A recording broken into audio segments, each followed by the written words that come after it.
Сәлем достар, бүгін сіздермен өте керемет дәмді болып шығатын дамский пальчик тортының рецептімен бөліскім келеді. Өзім дәл осы рецептімен тапсырысқа жасаймын, сондықтан сізде жасап көріңіз, бір жасағаныңыздан әдемі болып шығады. Ең алдымен ыдысқа сүтті және де суды құйып аламыз.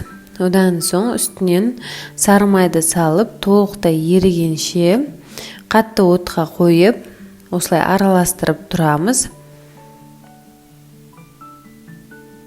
Толықтай майды ерітеміз, бірақ қайнатпаймыз. Барлығы ерігеннен соң үстінен қантты саламыз. Және де шым-шым тұзымызды салып, жақсылап араластырамыз. Болғаннан соң ұнды саламыз.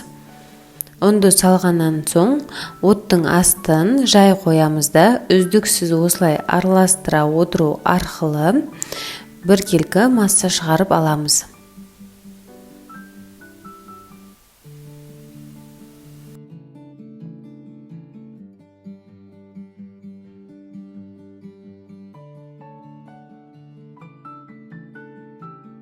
Қамырдың дайын болғаны бізге табаның астына қамырымыз жабысқаннан білінеді. Міне, дәл видеода көріп тұрғандарыңыздай осылай жабысуы қажет.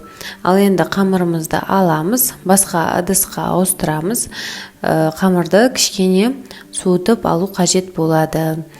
Бізде қамыр қолымызбен ұстаған кезде күймейтіндей болуы қажет. Кем дегенде 10 минут шамасында суытып аламыз. Одан соң жұмыртқаларымызды бір-бірден салып, миксермен немесе блендермен жақсылап араластырамыз.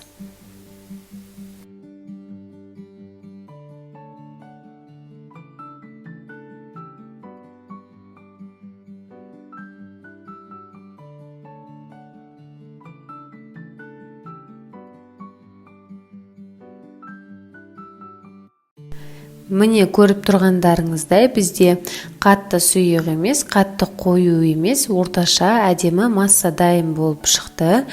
Енді массамызды осындай кондитерлік мешокқа ауыстырып алатын боламыз. Міне, барлығын салып алдым. Мендегі насадка жұлдызша насадкасы. Описанияға қалдырып кететін боламын, қандай номерде екенін.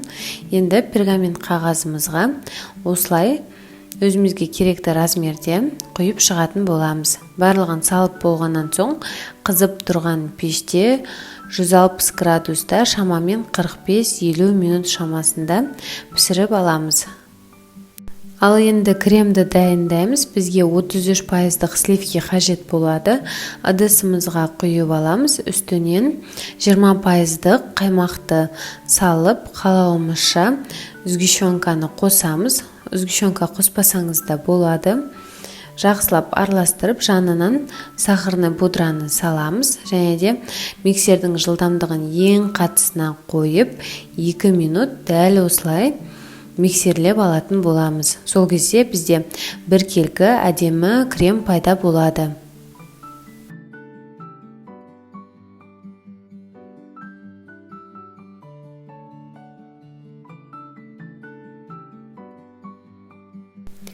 Міне, көріп тұрғандарыңыздай бізде қатты қою емес, әдемі крем пайда болды. Міне, біздің қамырымыз осындай әдемі болып пісіп шықты. Ешқандай өзінің формасын жоғалтпайды, түсіп кетпейді. Енді осылай өзімізге керекті мөлшерде алып, кремге салып, жақсылап араластырамыз. Болғаннан соң ыдысымызға салып бөлеміз. Мен 3 ыдысқа бөлдім. Әрқайсысында шамамен 600 граммнан болды. Осылай барлығын салып шығамыз. Мен тапсырысқа жасағандықтан осындай пластмасс ыдысқа салдым.